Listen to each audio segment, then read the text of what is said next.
Isang malutong na tunog ng paghampas sa mesa ang bumasag sa ingay ng bar. "Bitiwan mo ako! Manyak!" Ang sigaw ni Kalisirin afisyonado ay sapat na para patigilin ang tugtog at pag-usapan ng mga tao sa paligid.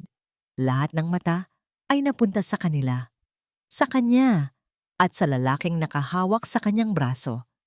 Nanginginig ang kanyang mga kamay sa galit, hindi dahil sa pagkakahawak ng lalaki, kundi dahil sa kahihiyan. Ang mamahalin niyang puting bestida na bahira na ngayon ng kulay pulang alak. At ang may gawa nito ay ang lalaking nasa harapan niya. Isang lalaking mukhang hindi man lang kayang bilhin ang panyo na ipampupunas niya sa damit niya. "Miss, sorry, hindi ko sinasadya," mahinahong sabi ng lalaki, sinusubukang alisin ang pagkakahawak sa kanya. Pero mas lalo lang itong hinigpitan ni Kali. Tiningnan niya ito mula ulo hanggang paa.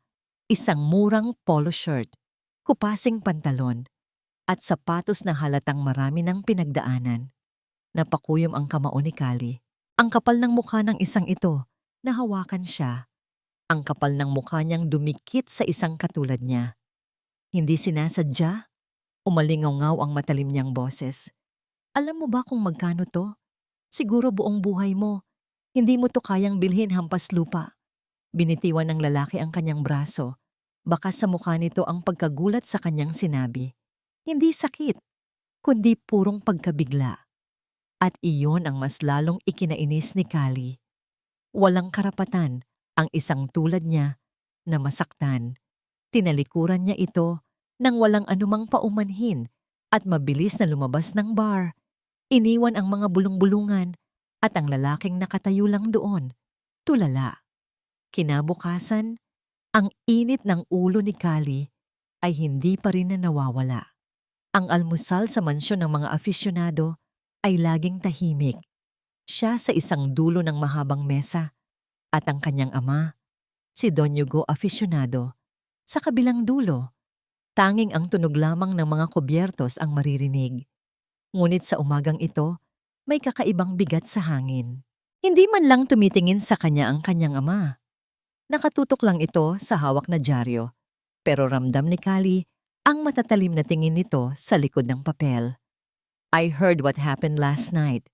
Malamig na sabi ni Don Hugo. Hindi pa rin inaalis ang tingin sa binabasa na palunok si Kali. "Dad, it was nothing. May isang bastos lang na." "Bastos?" Ibinaba ng kanyang ama ang dyaryo. Ang mga mata nito ay kasing lamig ng yelo. "O baka naman ikaw ang naging bastos, Kalisirin?" Hindi siya nakasagot. "For years, hinayaan kitang gawin ang lahat ng gusto mo." Pagpapatuloy ng kanyang ama.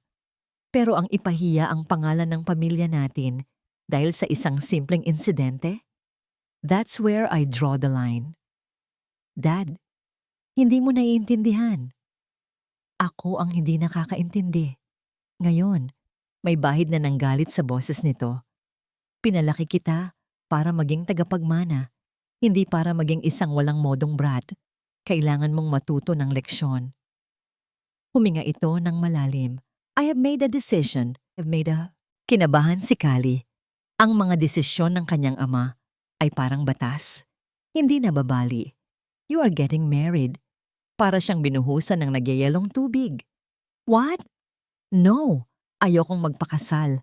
Dad, kaya kong patakbuhin ang kumpanya ng hindi kailangan ng lalaki." "This is not about the company," mariing sabi ni Don Hugo. "This is about you. Kailangan mong matuto ng kababaang loob.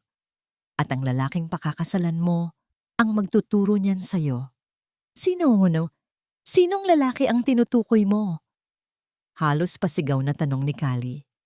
Sakto namang may nag-doorbell. Ilang sandali pa, pumasok ang isa sa kanilang mga katulong. Kasunod ang isang lalaki. Isang pamilyar na lalaki.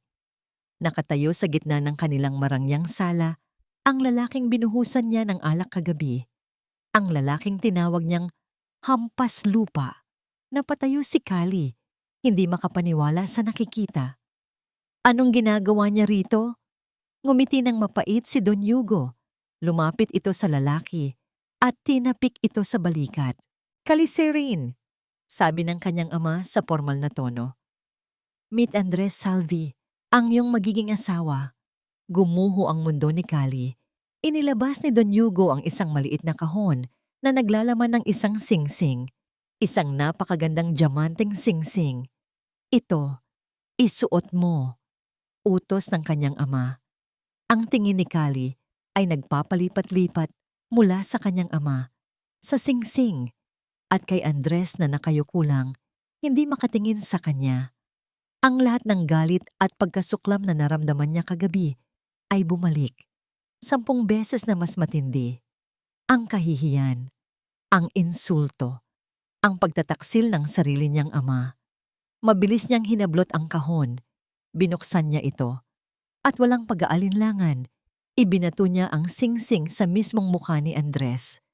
Kahit kailan, hinding-hindi ako magpapakasal sa isang katulad mo. Mamamatay muna ako. Ang salitang hindi ay hindi kailanman naging parte ng bokabularyo ni Kaliserin. Pero sa harap ng kanyang ama, ang bawat pagtutol niya ay parang bulong na tinatangay ng hangin. Walang epekto, walang kapangyarihan. Hindi yan tanong, Kaliserin. Utos yan, mariing sabi ni Don Hugo at sa isang iglap natapos ang usapan. Kinabukasan, dumating si Andres Salvi sa mansyon, dala ang isang luma at halos masirang maleta. Iyon lang ang buong buhay niya. At ngayon, ang buhay na yon ay magiging parte na ng impyerno ni Kali. Manang, pakidala ang gamit ni Sir Andres sa kwarto niya. Utos ni Kali, sa kanilang kasambahay, may diin sa salitang Sir. Saan po, Ma'am Kali? Ngumisi si Kali. Humarap siya kay Andres na nakatayo lang sa may pintuan, halatang naiilang sa karangyaan ng bahay. Sumunod ka sa akin, malamig niyang sabi. Dinala niya ito sa pinakadulong bahagi ng mansyon, sa isang pasilyo na bihirang daanan. Binuksan niya ang isang pinto. Bumungad sa kanila ang amoy ng alikabok at mga lumang gamit. Ito ang dating bodega. May isang maliit na bintana, isang lumang kama na walang kutsyon, at mga kahon na nakatambak sa isang sulok. Dito, sabi ni Kali.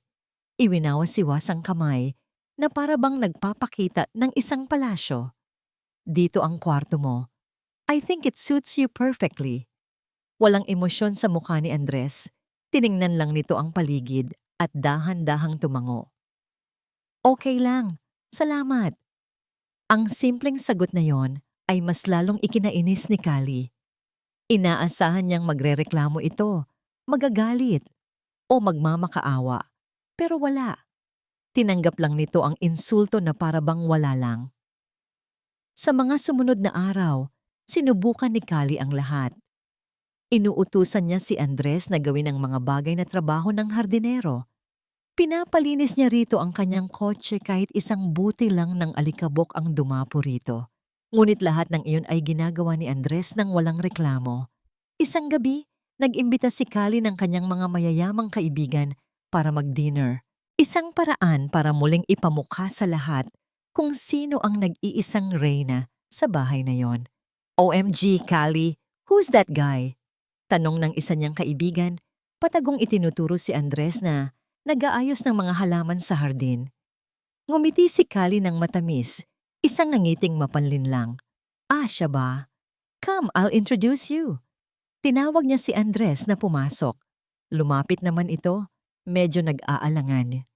Girls, panimula ni Kali, habang ang lahat ng mata ay nasa kay Andres. Siya si Andres, ang bago naming katulong. Nagtawanan ng kanyang mga kaibigan. Ang iba ay hindi man lang nag-abalang itago ang kanilang pagkamuhi. Tiningnan nila si Andres na para bang isa itong nakakadiring inirang insekto. Hindi nagsalita si Andres, nanatili lang itong nakayuko. At ang pananahimik na yon ang nagsilbing gasolina sa apoy ng galit ni Kali. Maya-maya pa, isang mamahaling sports car ang huminto sa tapat ng mansyon. Bumaba mula rito ang isang matipuno at roganteng lalaki, si Marco Villena. Kali, my love, ay Pati nito, may dalang isang malaking kahon mula sa isang kilalang brand. Hinalikan niya si Kali sa pisngi. Anything for my future queen. Hindi man lang nito pinansin ang presensya ni Andres. Ipinakita ni Marco ang regalo, isang limited edition na bag. Nagtilian sa inggit ang mga kaibigan ni Kali. Marco, you shouldn't have, sabi ni Kali, kahit na halatang nagustuhan niya ang atensyon. Wala yan kumpara sa halaga mo sa akin, bulong ni Marco. At pagkatapos ay tiningnan niya si Andres. Sino to? Bagong driver? Sasagutin sana ni Kali. Nakatulong ulit pero naunahan na siya ni Andres. Bisita lang po, sir. Mahinahon nitong sagot bago magalang na tumalikod. Habang nagkakasiyahan sila sa loob, napansin ni Kali si Andres na tahimik na nagwawalis sa isang sulok ng sala. Isang ideya ang pumasok sa kanyang isip. Dala ang isang mamahaling florera, naglakad si Kali papalapit sa kinaroroonan ni Andres. At nang mapadaan siya sa tapat nito, aksidente niyang nabitawan ang florera. Isang malakas na tunog ng pagbasag ang umalingaw-ngaw. Oh my gosh! Sigaw ni Kali. Kunwari gulat na gulat. Tiningnan niya si Andres ng masama. Look what you made me do! Ang lampa mo kasi! Hindi kumibo si Andres. Sa halip na makipagtalo, kumuha lang ito ng dustpan at walis. Dahan-dahan itong lumuhod at nagsimulang pulutin isa-isa ang mga bubog. Nakatayo lang doon si Kali. Pinapanood siya. Inaasahan niyang makikita ang galit sa mga mata nito. Pero wala. Tanging kalmado at pagtitimpi lang ang nakikita niya. Bakit hindi siya lumalaban? Bakit hindi siya umaalis? Nang matapos maglinis si Andres at paalis na, lumapit si Marco kay Kali. Ibinaba nito ang kanyang boses, isang mapanganib na bulong. Seryosyo, Kali? Papayag ka na lang na isang basahan ang nakatira sa pamamahay mo? Tumingin si Marco sa direksyon kung saan naglaho si Andres, may malamig na ngiti sa kanyang mga labi. Kung gusto mo, ako na ang bahalang magpaalis sa kanya. Gabi na. Malamig ang simento sa sahig ng bodega. Ito ang nagsisilbing higaan at tahanan ni Andres sa loob ng mansyon ng mga afisyonado. Nakatitig lang siya sa kisame, iniisip ang mga nangyari kanina. Ang tawa ng mga kaibigan ni Kali. Ang mapanghamak na tingin ni Marco Villena. Ang basag na florera. Hindi siya nasaktan sa mga salita. Sa puntong ito, parang manhid na siya. Ang mas masakit ay ang makita ang kasiyahan sa mga mata ni Kali habang siya'y pinapahiya. Para bang ang bawat insulto sa kanya ay isang tagumpay para dito. Bumangon siya at binuksan ang kanyang lumang maleta. Mula sa ilalim ng mga damit, kinuha niya ang isang bagay na pinakaiingatan niya. Isang kupas na litrato. Nasa litrato, ang isang masayang pamilya. Isang batang Andres, nakangiti habang buhat-buhat ng kanyang ama, isang matipunong lalaki na may ngiti sa mga mata. Sa tabi nila ay ang kanyang ina, nakayakap sa kanilang dalawa. Biglang bumalik ang alaala. Ang araw na iyon, ang sigawan, ang tunog ng mga ambulansya, ang balita na gumuho, ang isang bahagi ng ginagawang gusali. At ang kanyang ama, si Engineer Miguel Salvi, ay hindi na nakauwi. Pagkatapos noon, gumuho rin ang kanilang mundo. Inakusahan ng kanyang ama ng kapabayaan. Tinanggalan sila ng lahat. Walang tumulong. Walang naniwala. Maliban sa isang tao. Si Don Hugo Aficionado. Dumating ito na parang isang anghel. Ibinigay nito sa kanyang ina ang tulong pinansyal para makapagsimula ulit. Pinag-aral siya nito sa pinakamagandang unibersidad hanggang sa maging isang ganap na engineer tulad ng kanyang ama. Isang malaking utang na loob, isang pasanin na habang buhay niyang dadalhin. Kaya nang sabihin ni Don Hugo ang tungkol sa kasal, hindi siya nagdalawang isip. Ito na ang pagkakataon niyang suklian ang lahat ng kabutihan nito, kahit na ang kapalit ay ang sarili niyang kahihiyan. Para sa'yo pa. Para kay Nay, kakayanin ko to. Kinuha niya ang kanyang cellphone at idinayal ang numero ng kanyang ina. Hello, Nay. Anak, Andy, kumusta ka na dyan? Maayos ba ang pakikitungo nila sa'yo? Puno ng pag-aalala ang boses ng kanyang ina. Ngumiti si Andres, kahit na alam niyang hindi ito makikita ng kausap. Okay lang po ako, Nay. Mabait po si Sir Hugo at si Ma'am Calisirin. Huwag po kayong mag-alala. Isang kasinungalingan, pero isang kasinungalingan na kailangan para mapanatag ang loob ng kanyang ina. Pagkatapos ng tawag, hindi na siya makatulog. Lumabas siya ng bodega para magpahangin sa hardin. Sa ilalim ng liwanag ng buwan, napansin niya ang isang antigong upuan na gawa sa kahoy. May sira ang isa nitong paa. Naalala niya ang kwento ni Manang. Ito raw ang paboritong upuan ni Kali noong bata pa ito. Pumasok siya ulit sa bodega, kinuha ang ilang gamit at tahimik na bumalik sa hardin. Maingat niyang inayos ang sirang paa ng upuan. Nilagyan ng pandikit, itinuwid at pinatibay. Isang maliit na bagay. Isang gawaing hindi naman mapapansin, pero para sa kanya, sapat na yon. Nang pabalik na siya sa kanyang silid, napadaan siya sa tapat ng library ni Don Hugo. Bahagyang nakabukas ang pinto. Narinig niya ang boses nito, seryoso at may bigat. Hindi, kailangan nating mag-ingat. Alam mong delikado si Ricardo. Isang sandaling katahimikan. Oo, bantayan ninyo si Andres, lalo na ngayon. Hindi natin alam kung kailan kikilos si Ricardo. Napatigil si Andres sa paglalakad. Ricardo? Sino si Ricardo? At bakit kailangan siyang bantayan? Mabilis siyang bumalik sa bodega, puno ng katanungan ng isip. May isang bagay na hindi sinasabi sa kanya. May isang bagay na mas malalim pa sa isang simpleng kasunduan. Naupo siya sa sahig at itinulak ang isang lumang kahon sa ilalim ng kama. Ito ang kahon ng mga naiwang gamit ng kanyang ama. Binuksan niya ito. Sa loob ay may mga lumang T-square, calculator, at ilang mga libro. At sa ilalim ng lahat ng yon, nandoon ang hinahanap niya. Ang huling notebook ng kanyang ama.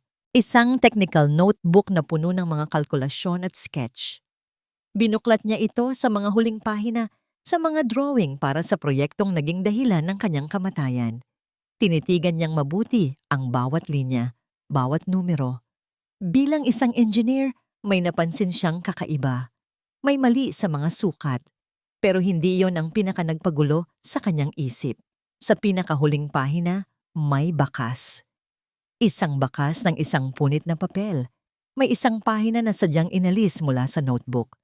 At sa gilid ng punit, may isang maliit na sulat kamay na halos hindi na mabasa. Isang salita.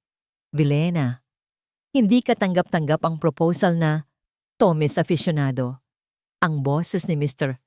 Tan, isa sa pinakamahalagang kliyente ng kanilang kumpanya, ay umalingaw-ngaw sa buong boardroom. Pinagpapawisan ng malagkit si Kali, kahit na todo ang lamig ng aircon. 2 linggo na siyang nagpupuyat para sa proyektong ito. Ang kanyang unang malaking proyekto bilang acting CEO. Isang pagkakataon para patunayan sa kanyang ama at sa buong mundo na kaya niyang tumayo sa sarili niyang mga paa. Pero ngayon, sa isang iglap, lahat ay guguho. May malaking depekto sa structural design ninyo. Masyadong malaki ang gastos pero delikado. Kung itutuloy natin ito, para na rin tayong nagtayo ng sarili nating libingan. Matigas na sabi ni Mr. Tan na Mr. Tan. Itinuturo ang isang specific na bahagi ng blueprint. Natulala si Kali. Hindi niya alam ang isasagot. Ang mga engineer niya ay nagbubulungan. Walang makahanap ng solusyon.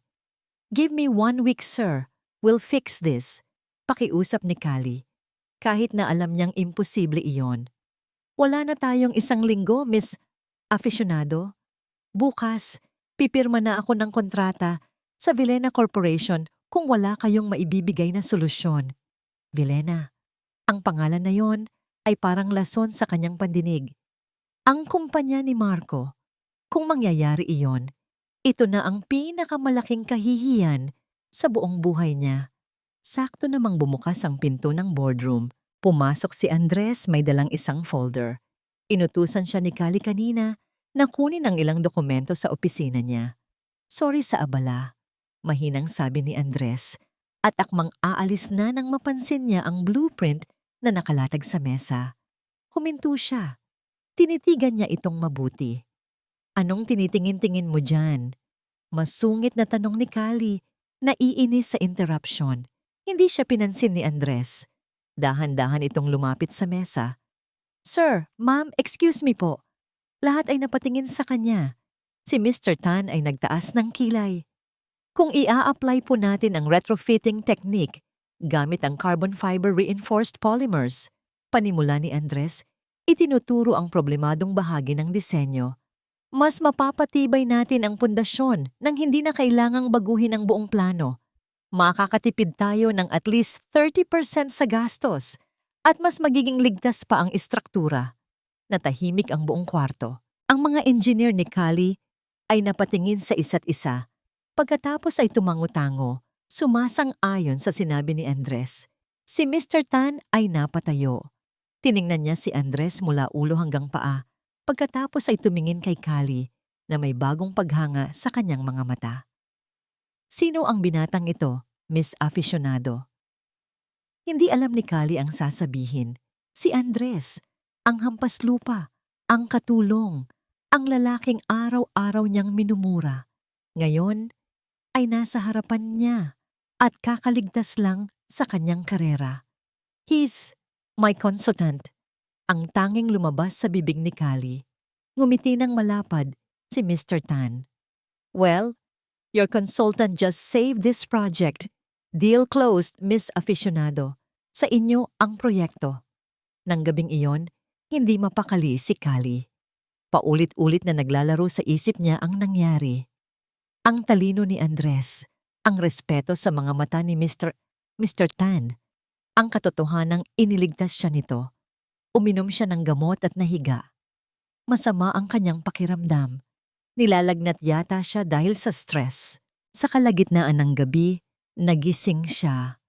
Nanginginig siya sa ginaw. Ang ulo niya ay parang binibiyak sa sakit.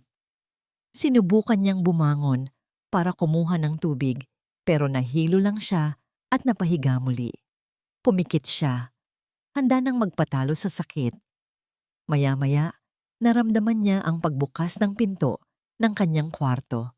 May mga yabag na papalapit. At pagkatapos, isang malambot at malamig na tela ang dahan-dahang idinampi sa kanyang noo. Idinilat niya ng bahagya ang kanyang mga mata. Sa dilim ng kwarto, naaninag niya ang isang anyo. Isang lalaking nakaupo sa silya sa tabi ng kanyang kama. Walang tigil itong isinasawsaw ang bimpo sa isang palanggana ng tubig at ipinupunas sa kanyang noo, leeg at mga braso. Hindi niya maaninag ang mukha nito, pero kilala niya ang amoy. Isang simpleng amoy ng sabon. Amoy ni Andres. Hindi siya nagsalita. Pinikit niya lang ulit ang kanyang mga mata at hinayaan ang sarili na alagaan. Sa buong gabi, sa tuwing gigising siya, nandoon pa rin ito. Hindi umalis. Hindi natulog. Kinaumagahan, nagising si Kali sa sikat ng araw. Wala na ang kanyang lagnat. Magaan na ang kanyang pakiramdam. Lumingon siya sa tabi ng kama. Wala na si Andres, pero nakita niya ang isang baso ng tubig at gamot sa bedside DCD table. Sa tabi nito ay ang silyang inupuan nito. At sa ibabaw ng silya, nakatiklop ng maayos ang bimpo na ginamit nito buong gabi. Napaupo siya. Tinitigan niya ang silya. Sa unang pagkakataon sa loob ng maraming taon, naramdaman ni Kali ang isang bagay na hindi galit o pagkainis. Isang bagay na kakaiba. Isang bagay na mainit. Biglang bumukas ang pinto. Pumasok ang kanyang ama, si Don Hugo. Nakita nito ang ayos niya, ang gamot sa tabi, at ang silya. Isang maliit na ngiti ang sumilay sa mga labi nito. Isang ngiting matagal nang hindi nakikita ni Kali. Lumapit ito at umupo sa gilid ng kanyang kama. "Si?" mahinang sabi ni Don Hugo. Ang boses nito ay may kakaibang lambing. I told you, he is a good man. Tumingin si Kali sa kanyang ama. Ang mga mata nito ay hindi nang huhusga. Sa halip, mayroon itong kahulugan. Isang kahulugang hindi pa niya kayang unawain ng lubusan. Ang tagumpay sa boardroom ay panandalian lamang. Para kay Andres, ang paghanga sa mga mata ni Mr. Tan ay mabilis na napalitan ng mga mapanuring tingin mula sa kanyang mga katrabaho sa Aficionado Corp. Ang mga dating bumabati sa kanya ay ngayoy umiiwas. Ang mga ngiti ay naging pabulong na usapan. Nagsimula sa isang sulok. Hindi ba't yan yung engineer na in-endorse ni Sir Hugo? Oo, siya nga. Pero may narinig ako. Ano? Anak daw yan ni Miguel Salvi, ang pangalan ng kanyang ama. Sa isang iglap, bumigat ang hangin. Si Engineer Salvi? Yung sa Nightingale Project? Yung gumuhong building? Kaya pala magaling. Mana sa ama. Magaling sa teorya, pero palpak sa totoong buhay. Shh! Baka marinig ka. Pero huli na. Narinig na ni Andres ang lahat. Bawat salita ay parang karayom na tumutusok sa kanyang puso. Anak ng palpak na engineer. Ang bansag na yon ay mas masakit pa sa hampas lupa dahil hindi lang siya ang sinisiraan nito, kundi pati ang alaala ng kanyang ama. Alam niya kung sino ang may kagagawa nito. Isang hapon, paglabas niya ng opisina, nakaabang sa parking lot si Marco Villena, kasama ang dalawa nitong kaibigan. Nakasandal ito sa mamahalin nitong kotse, may mapang-asar na ngiti sa labi. Look who's here, sabi ni Marco. Sapat na para marinig ng lahat. Ang consultant. Hindi pinansin ni Andres. Nagpatuloy lang siya sa paglalakad. Huwag ka namang bastos, Salvi. Hinarang siya ni Marco. Kinakausap kita. Sikat ka na narinig ko. Ikaw daw ang bagong paborito. Mag-ingat ka lang. Tiningnan ni Andres si Marco ng diretso sa mata. Wala akong panahon para sa'yo. Wow, mayabang na ngayon. Tumawa si Marco. Mabuti pa sigurong manahimik ka na lang. Baka mamaya, may gumuhong building na naman dahil sa'yo. Alam mo na, lahi na nyo yata yan. Napuyom ang mga kamao ni Andres sa kanyang tagiliran. Isang malalim na galit ang umakyat sa kanyang lalamunan. Gusto niyang suntukin ang mapang-asar na mukha sa harapan ni Septia. Pero pinigilan niya ang sarili. Para kay Don Hugo. Para sa kanyang ina. Tapos ka na. Malamig na tanong ni Andres. Akmang sasagot si Marco nang biglang may tumunog na cellphone. Ang cellphone ni Andres. Nakita niya ang pangalan ng kanyang ina. Agad niya itong sinagot. Tinalikuran si Marco. Nay, napatawag po kayo? Isang hikbi ang narinig niya mula sa kabilang linya.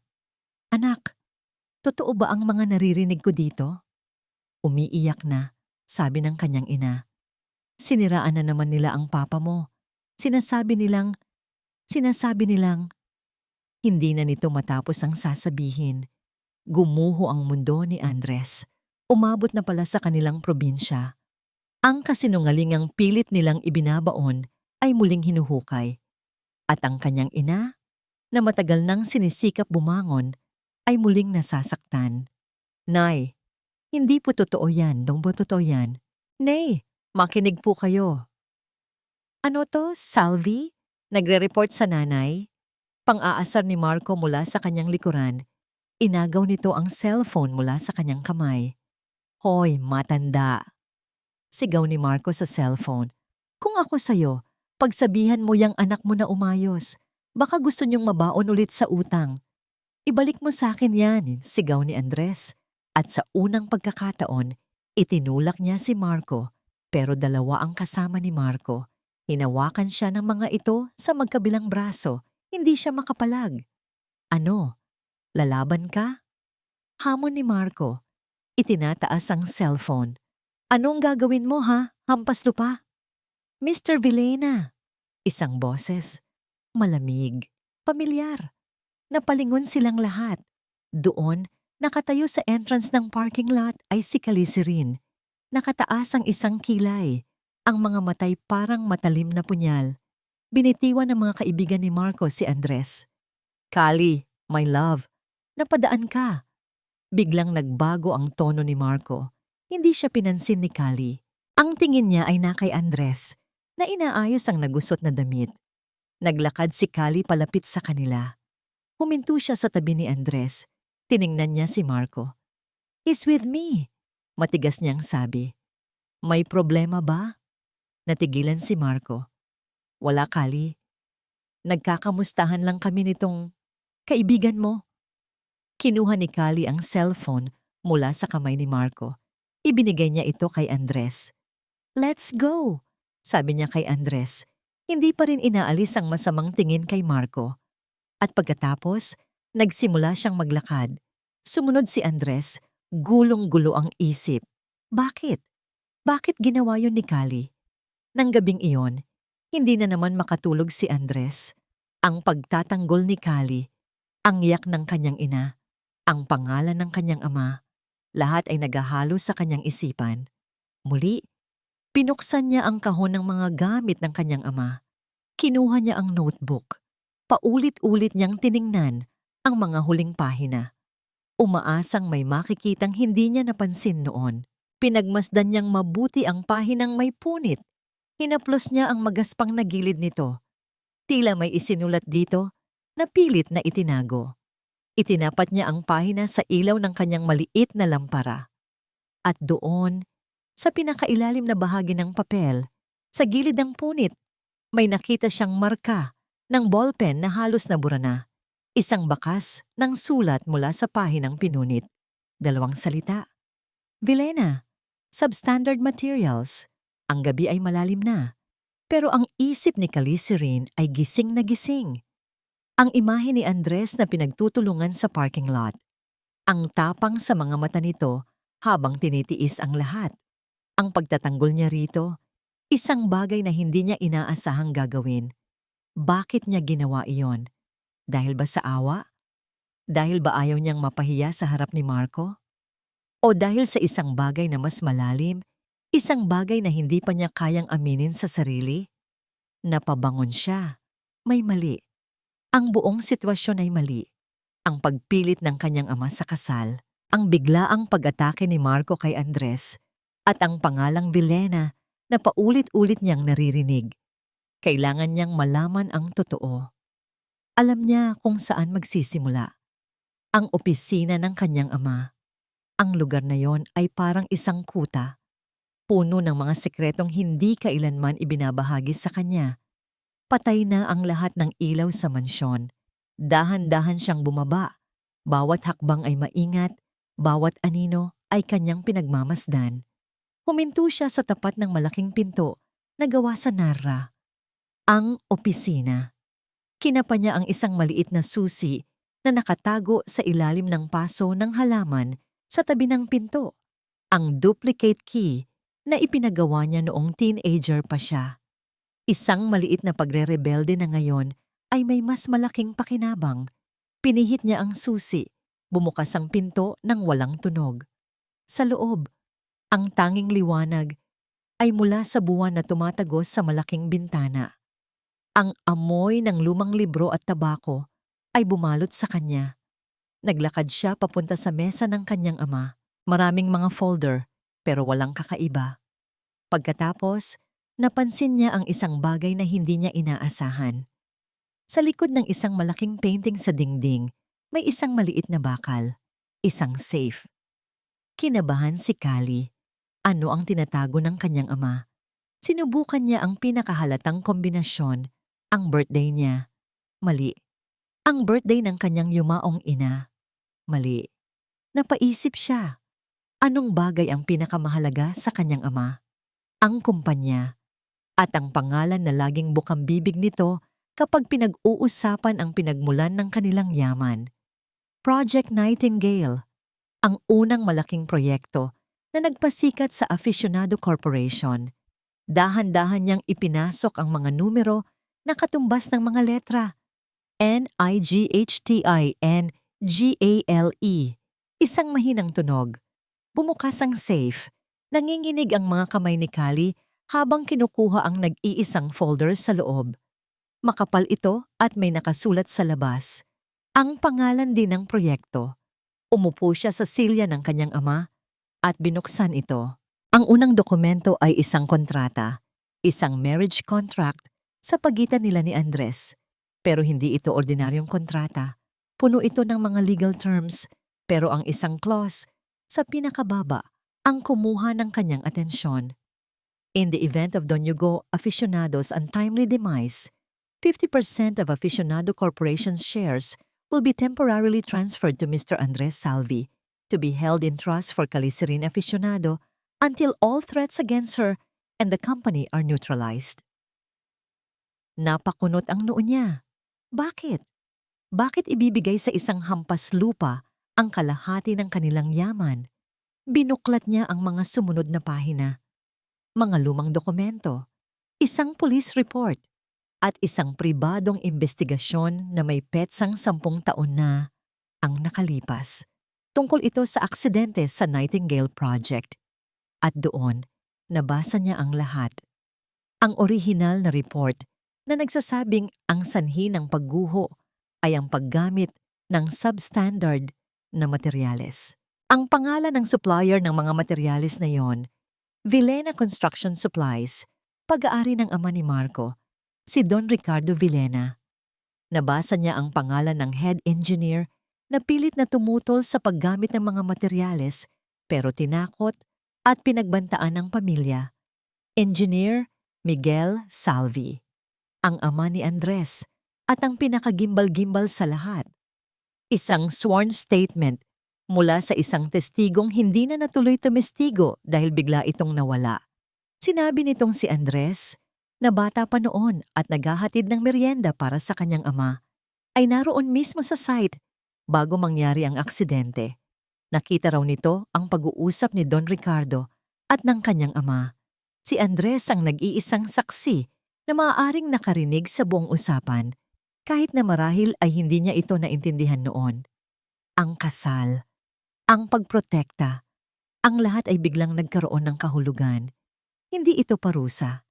Isa itong paraan para ilagay si Andres sa loob ng mansyon, sa loob ng proteksyon ng pangalang aficionado. Dahil alam ng kanyang ama na sa oras na malaman ni Ricardo Villena na ang anak ng engineer na kanyang siniraan ay malapit ng maging parte ng pamilya aficionado, gagawin nito ang lahat para patahimikin si Andres habang buhay.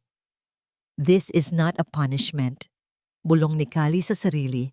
Inuulit ang sinabi niya sa isip. It's a shield. Napahawak siya sa kanyang bibig, hindi makapaniwala. Ang lalaking araw-araw niyang inaalipusta ay ang taong matagal nang pinoprotektahan ng kanyang ama. Ang taong hawak ang susi sa pinakamadilim na sikreto ng kanilang kalaban. Bigla, may narinig siyang kaluskos sa labas. Mga yabag. Papalapit. Mabilis niyang isinara ang folder, isinilid pabalik sa safe at isinara ito. Pero huli na. Ang anino ng isang tao ay nasa ilalim na ng pinto. Dahan-dahang bumukas ang pinto. Napatayo si Cali. Ang puso niya'y kumakabog ng sobrang bilis. Nakatayo sa may pintuan, nakakunot ang noo, ay ang kanyang ama. Nagkatinginan sila. Alam ni Don Hugo na may nalaman ng kanyang anak. At alam ni Cali na ang buhay na alam niya ay hindi na kailanman magiging pareho. Katahimikan. Isang mabigat at malalim na katahimikan ang namayani sa pagitan ng mag-ama. Hindi galit ang nasa mga mata ni Don Hugo, kundi pag-aalala. Alam mo na, sabi nito. Hindi isang tanong, kundi isang pag-amin. Tumangulang si Cali. Hawak pa rin ang folder na hindi na niya naibalik sa safe. Bakit hindi niyo sinabi sa akin, Dad? Huminga ng malalim si Don Hugo. Dahil ayokong madamay ka sa gulo na ito. Ito ay laban ko. Laban sa mga taong sumira sa pamilya ni Miguel. Laban niyo? Dad, pamilya rin natin ang pinag-uusapan dito. At si Andres, ginawa niyo siyang pain nang hindi niya alam. Hindi siya pain, Cali. Isa siyang testamento. mariing sabi ng kanyang ama. Isang buhay na paalala sa kasalanan ni Ricardo Villena at responsibilidad kong protektahan siya tulad ng pangako ko sa kanyang ama bago ito mamatay. Kinabukasan, hindi mapakali si Kali. Ang lahat ng galit niya kay Andres ay napalitan ng isang kakaibang pakiramdam, isang halo ng pagkakasala at pag-aalala. Kinailangan niyang makausap si Andres. Ngayon na, natagpuan niya ito sa hardin, tahimik na dinidiligan ang mga halaman. Ang parehong taong tinawag niyang hampas lupa ay ang taong nasa pinakamalaking panganib dahil sa isang laban na hindi naman nito alam. Andres, tawag niya. Lumingon ito, nagulat na kinakausap siya ni Kali sa mahinahong paraan. Walang paligoy-ligoy. Inilapag ni Kali ang Project Nightingale folder sa isang mesa sa hardin. Kailangan mong makita to. Napakunot ang noo ni Andres. Dahan-dahan siyang lumapit at binuksan ang folder. Binasa niya ang bawat pahina. Ang police report, ang findings ng pribadong investigador, ang pangalan ng kanyang ama na nilinis sa anumang kasalanan, ang pangalan ni Ricardo Villena bilang tunay na salarin, nabitawan niya ang mga papel. Ang mga ito'y nagkalat sa damuhan. Nanginginig ang kanyang mga kamay, nanlalabo ang kanyang mga mata. Ang tatay ko. Halos hindi niya masabi. Hindi siya palpak. Hindi, mahinang sagot ni Kali.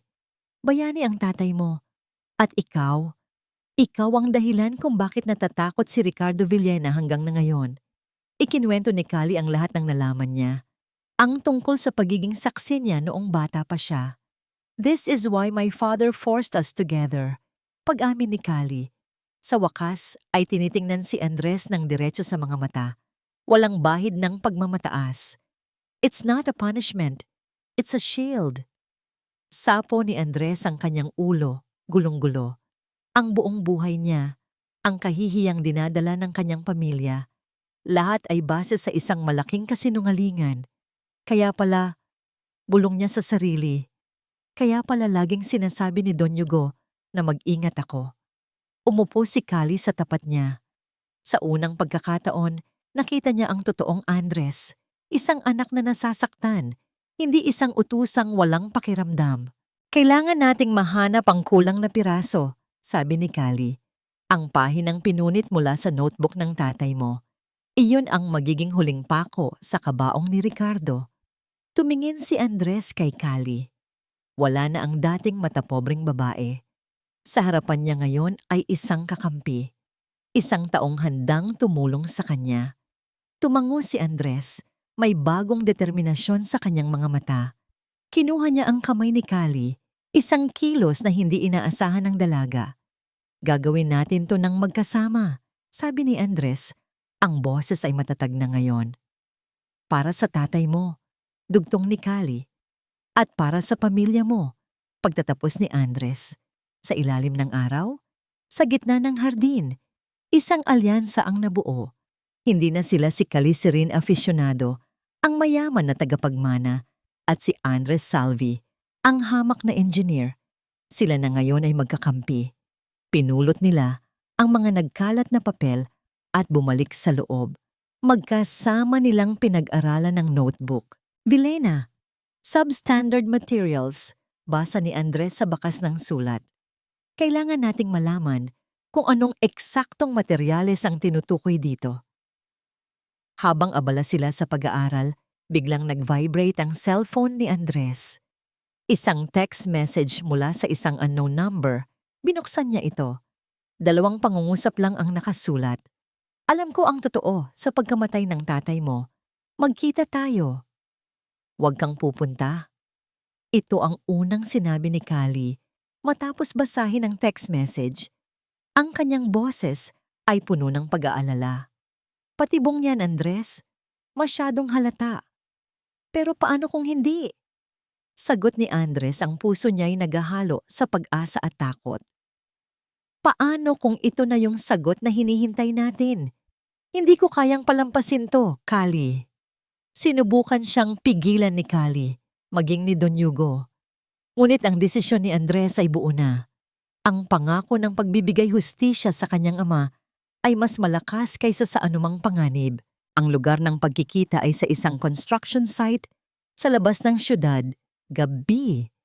Tanging ang mga ilaw mula sa poste ang nagsisilbing liwanag. Dumating si Andres mag-isa. Maingat siyang naglakad sa pagitan ng mga nakatambak na bakal at semento. "Sino yan?" Tawag niya sa dilim. Walang sumagot. Tanging ang ihip ng malamig na hangin. Akmang tatalikod na si Andres nang biglang may lumabas na isang lalaki mula sa likod ng isang truck. Pamilyar ang mukha nito. Isa sa mga tauhan ni Marco Villena. May inabot itong isang makapal na brown envelope kay Andres. "Pinabibigay," sabi ng lalaki. "Ano to? Nasaan ang kausap ko?" Nagtatakang tanong ni Andres. Bago pa man siya makasagot, isang serye ng mga flash mula sa iba't ibang direksyon ang sumilaw sa kanyang mga mata. Mga kamera, sunod-sunod. Natigilan si Andres. Nahulog ang envelope sa kanyang mga paa. Naintindihan niya na. Huli na ang lahat. Kinabukasan, isang emergency board meeting ang ipinatawag sa Aficionado Corporation. Naroon ang lahat ng board members. Naroon si Don Hugo. Nakaupo sa dulo ng mesa, ang muka ay parang bato. Naroon si Kali. Nakatayo sa isang sulok, hindi mapakali. At naroon din sila, ang mga ahas. Si Don Ricardo Villena at ang kanyang anak na si Marco, nakaupo na parang sila ang biktima. "Mga Ginoo," panimula ni Don Ricardo, ang boses ay puno ng pagkukunwaring lungkot. "Nandito kami ngayon dahil sa isang napakasakit na katotohanan. Ang aming kumpanya ay naging biktima ng corporate espionage." Sa isang malaking screen sa harapan, ipinakita ang mga litrato. Malinaw. Si Andres, sa isang madilim na construction site, tumatanggap ng isang envelope mula sa isang kilalang tauhan ng mga Villena. At ang taong nasa likod nito, dugtong ni Marco, itinuturo si Andres na nakatayo sa gitna ng kwarto, ay walang iba kundi ang taong inyong pinagkatiwalaan. Isang folder ang ipinamahagi. Sa loob nito ay mga pekeng dokumento, mga blueprint ng pinakabagong proyekto ng aficionado na may pirma ni Andres at isang bank statement na nagpapakitang nakatanggap di umano si Andres ng malaking halaga mula sa isang offshore account na konektado sa mga Villena. "Isang malaking kasinungalingan," sigaw ni Kali. "Tumahimik ka, Kalisirin," ang sigaw pabalik ng kanyang ama. Sa unang pagkakataon, nakita ni Kali ang nag-aapoy na galit sa mga mata ni Don Hugo, isang galit na nakatutok kay Andres. "Paano mo nagawa ito sa akin, Andres?" tanong ni Don Hugo. Ang boses ay nanginginig sa pagkasuklam. "Pinalaki kita, tinuring na parang anak. Ito ang igaganti mo sa akin?" "Sir Hugo, hindi po totoo yan. Patibong po lahat ng yan." Pagmamakaawa ni Andres, ang tingin ay nagpapalipat-lipat kay Kali at kay Don Hugo. Ngunit si Don Hugo ay hindi nakikinig. Tumayo ito at dinuro si Andres. "Get out of my company! Get out of my house!" Ang sigaw nito na umaling-awngaw sa buong kwarto. Lahat ay nabigla sa tindi ng kanyang galit. "The engagement is off!" Parang pinagsakluban ng langit at lupa si Kali, ang kanyang ama. Ang taong alam ang buong katotohanan. Bakit? Bakit niya ginagawa ito? 2 security guard ang lumapit at marahas. Nakinaladkad si Andres palabas. "Kali!" Ang huling salitang narinig niya mula kay Andres, puno ng sakit at pagkalito, bago ito tuluyang isinara ng pinto. Nakatayo lang si Kali, tulala. Ang nangiting tagumpay sa mga labi ni Ricardo at Marco Villena ay parang lason na kumakalat sa buong silid. Gumuho ang lahat, ang kanilang plano, ang kanilang pag-asa. Nang matapos ang meeting, tumakbo si Kali palabas. Nakita niya si Andres na itinutulak palabas ng building. Ang mga gamit nito ay nasa isang itim na supot. Tumakbo siya, sinubukang habulin ang sasakyang sinakyan nito, pero mabilis itong nawala sa kalsada. Naiwan siyang nakatayo sa gitna ng daan habang unti-unting pumapatak ang ulan. Basa, talunan, nag-iisa. Kinuha niya ang kanyang cellphone, idinayal ang numero ng kanyang ama, handa nang sumigaw, magalit, humingi ng paliwanag. Pero bago pa man siya makatawag, nag-vibrate ang kanyang phone. Isang text message mula sa kanyang ama. 3 salita lang. Trust the plan. Ang mga salitang trust the plan ay paulit-ulit na umalingaw-ngaw sa isip ni Kali. Sa loob ng 2 araw, nagkulong lang siya sa kanyang kwarto. Ang sakit ng pagtataksil, hindi mula kay Andres, kundi mula sa sarili niyang ama, ay parang tinik na nakabara sa kanyang lalamunan. Pero ang text na yon, ang 3 salitang yon ay hindi umaalis sa kanyang isip. Isang plano. Kung mayroong isang bagay na alam niya tungkol sa kanyang ama, ito ay laging meron itong plano. Bumangon siya. Ang mga luhang pumatak ay napalitan ng apoy sa kanyang mga mata. Kung ito ay isang laro, isang chess match sa pagitan ng kanyang ama at ni Ricardo Villena, hindi siya mananatiling isang simpleng manonood. Oras na para gumalaw. Kinuha niya ang cellphone. Hindi niya pwedeng tawagan si Andres. Siguradong binabantayan ang lahat ng tawag nito. Kailangan niyang hanapin ang taong nag-text kay Andres. Ang orihinal na pain sa patibong. Ginamit niya ang kanyang pera at impluensya. Kumuha siya ng isang pribadong imbestigador, ang pinakamagaling sa larangan. Ibinigay niya ang numero at isang utos. Hanapin mo kung sino ang may-ari nito. Ngayon na. Wala pang 24 na oras, may sagot na siya. Ang numero ay nakarehistro sa isang burner phone, pero na-trace ng investigador ang lokasyon kung saan ito huling ginamit. Isang maliit na karinderya sa isang lumang distrito ng Maynila. Nagpanggap si Kali, isang simpleng bestida. Walang alahas, itinali ang buhok. Nag-commute siya, isang bagay na hindi niya ginawa sa buong buhay niya. Kailangan niyang mag-ingat. Narating niya ang lugar. Isang simpleng kainan na amoy pritong isda at bawang. Umupo siya sa isang sulok, nagmamasid. Ilang minuto pa, isang matandang lalaki ang pumasok. Mga 70 anyos na, payat. May makapal na salamin sa mata. Umupo ito sa mesang malapapit sa kanya at umorder ng kape. May kakaiba sa lalaking ito. Ang mga kamay nito, kahit nakulubot na, ay may mga kalyo. Mga kalyong hindi galing sa simpleng trabaho. Mga kalyo ng isang taong sanay humawak ng mga gamit pang konstruksyon. Nilakasan ni Kali ang kanyang loob. Tumayo siya at lumapit sa mesa ng matanda. "Excuse me po," mahina niyang sabi. "Maari po bang makiupo?" Tumingin sa kanya ang matanda. Nagtataka. Tumangulang ito. "Pasensya na po sa abala," panimula ni Kali. "May hinahanap lang po akong isang tao. Baka sakaling kilala ninyo. Engineer Miguel Salvi po." Sa pagbanggit pa lang ng pangalan, biglang nagbago ang anyo ng matanda. Ang dating kalmadong muka ay napalitan ng gulat at takot. "Hindi ko siya kilala." Mabilis nitong sagot, akmang tatayo. "Sandali lang po," pigil ni Kali. "Kaibigan po ako ng anak niya, si Andres." Huminto ang matanda. Tinitigan siya nito ng matagal. "Ako po si Mang Jun," pagpapakilala nito. "Ako ang pinakamatalik na kaibigan ng tatay niya."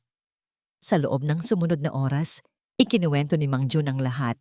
Siya at si Miguel ay magkasama sa Nightingale Project. Siya ang unang sinabihan ni Miguel tungkol sa mga substandard na materyales ni Villena. At siya ang nasa tabi ni Miguel nang pagbantaan nito ang kanyang pamilya.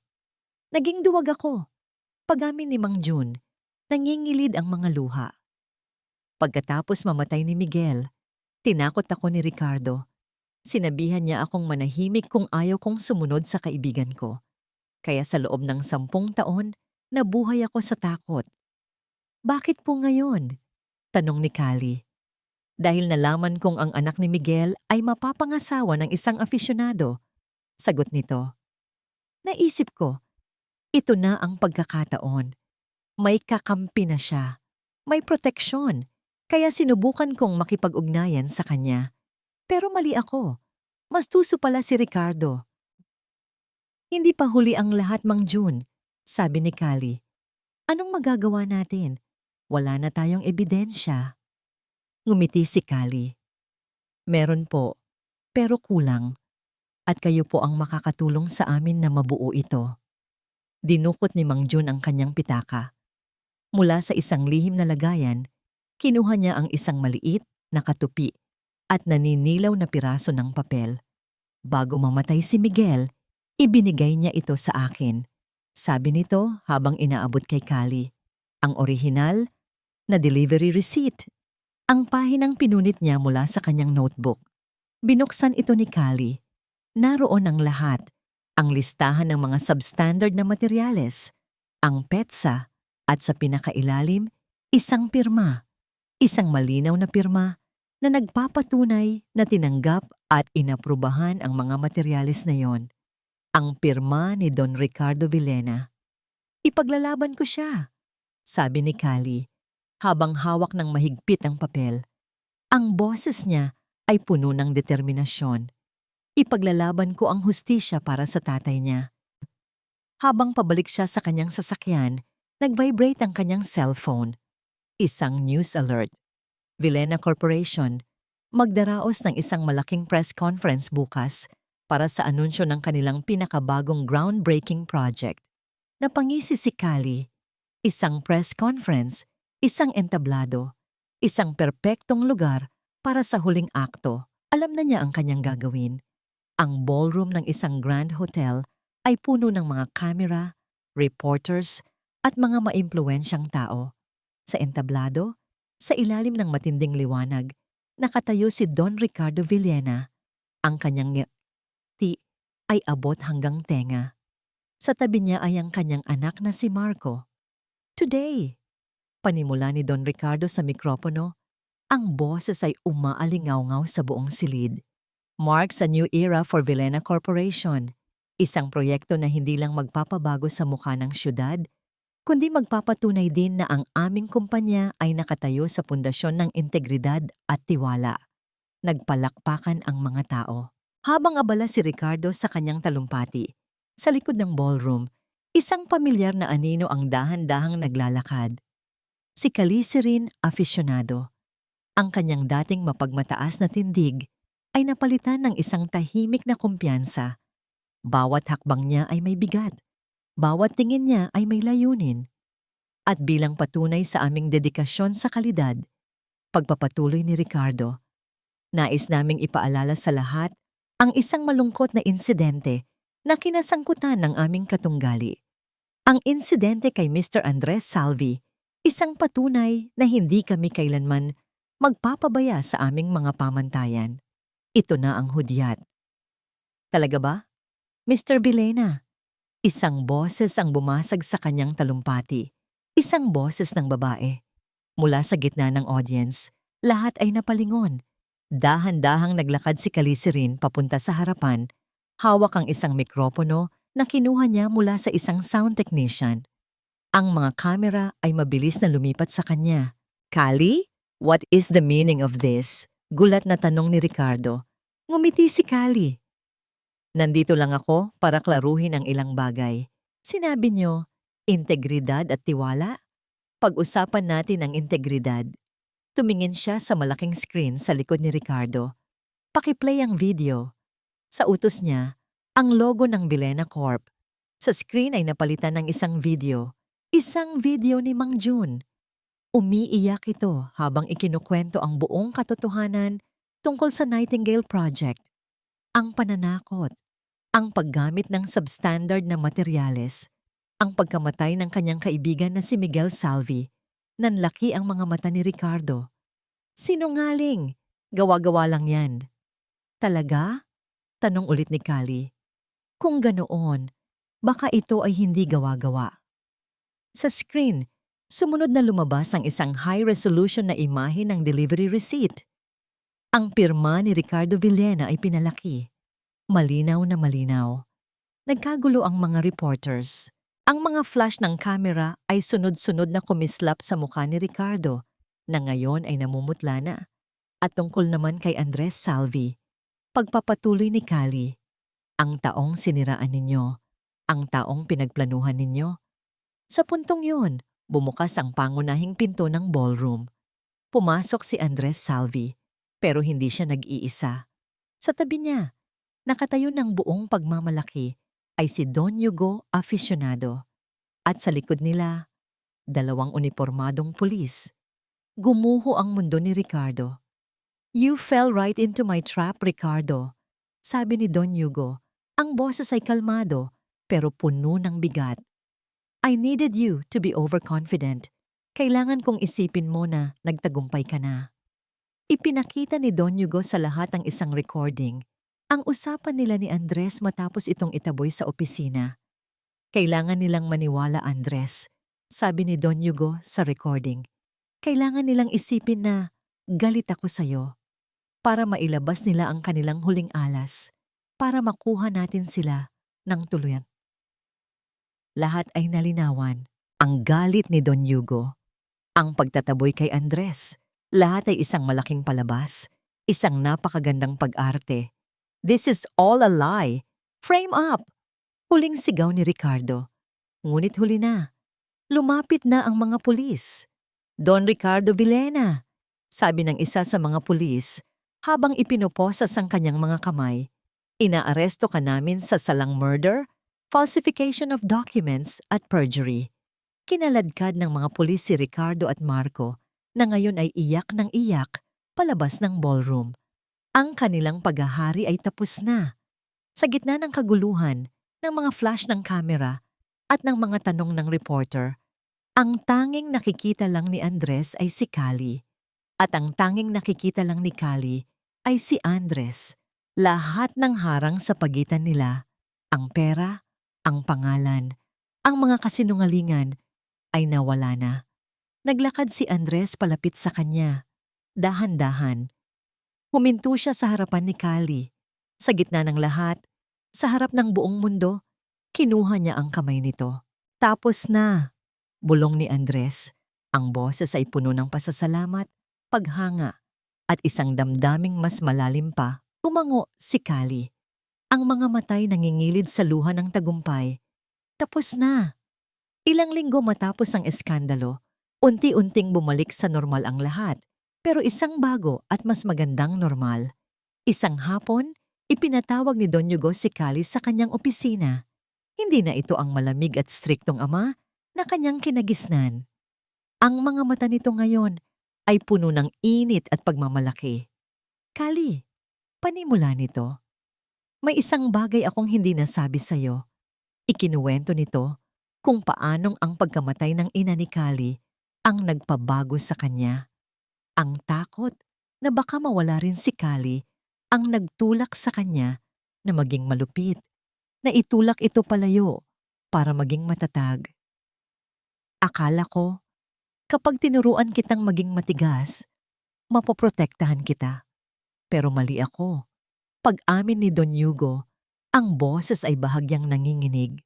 Ang totoong lakas pala ay hindi nasa tigas ng puso, kundi nasa kakayahang magmahal at magpatawad. Tumayo ito at niyakap ng mahigpit ang kanyang anak. "I'm so proud of the woman you've become. Your mother would be too." Sa unang pagkakataon sa loob ng maraming taon, naramdaman ni Kali ang yakap ng isang ama. Gumanti siya ng yakap. Ang mga luhang pumatak sa kanyang pisngi ay hindi na dahil sa sakit, kundi sa purong pagmamahal. Kinabukasan, sinamahan ni Kali si Andres sa sementeryo. Nakatayo sila sa harap ng isang simpleng puntod. Nakasulat dito ang pangalan, Engineer Miguel Salvi, isang mabuting ama at asawa. Inilapag ni Andres ang lumang notebook ng kanyang ama sa ibabaw ng lapida. "Pa," sabi niya, ang boses ay mahinahon. "Nakuha na po natin ang hustisya. Malinis na po ulit ang pangalan ninyo." Hinawakan ni Kali ang kamay ni Andres. Ipinaparamdam ang kanyang suporta. "Salamat, Kali," sabi ni Andres, nakatingin sa kanya. "Hindi ko ito magagawa kung wala ka." Magkasama tayo rito, Andres, sagot niya. Umalis sila sa sementeryo na may kapayapaan sa kanilang mga puso. Ang mga multo ng nakaraan ay sa wakas, matahimik nang nagpapahinga. Bumalik sila sa mansyon ng mga afisyonado. Ang mansyon na dating naging impyerno para kay Andres ay isa na ngayong tahanan.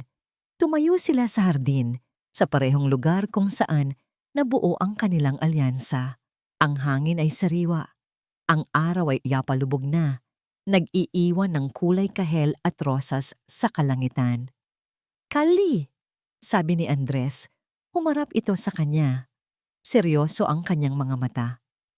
Nang una akong pumasok sa bahay na to, may dala akong isang malaking obligasyon, isang utang na loob.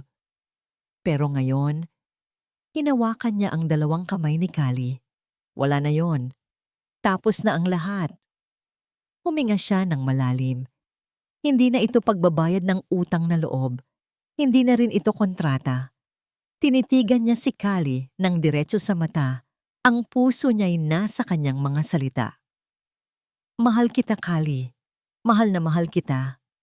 Napuno ng luha ang mga mata ni Kali. Mga luha ng kaligayahan.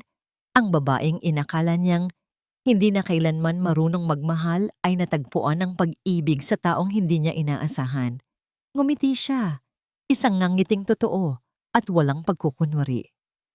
Noong una kitang makita, ang tingin ko sa'yo ay isang hadlang sa mga pangarap ko. Pag-amin niya, pero ikaw pala ang pangarap na hindi ko alam na kailangan ko. Hinaplos niya ang pisngi ni Andres. Mahal din kita, aking hampas lupa. Sa salitang yon, ang dating insulto ay naging isang salita ng pagmamahal, isang simbolo ng kanilang pinagdaanan. Dahan-dahang inilapit ni Andres ang kanyang muka at hinalikan siya. Isang halik na malambot, isang halik na puno ng pasasalamat, pagpapatawad at pangako ng isang bagong simula. Makalipas ang ilang buwan, sa boardroom ng Aficionado Corporation, nakatayo sa harapan si Kali, hindi na bilang acting CEO, kundi bilang ang bagong at karapat-dapat na CEO. Sa tabi niya ay si Andres, ang bagong chief engineer ng kumpanya. Nakalatag sa mesa ang isang blueprint. Hindi ito isang skyscraper o isang mamahaling condominium. Ito ay ang disenyo ng isang community center, isang gusali na magbibigay ng libreng pabahay at skills training para sa mga mahihirap na pamilya.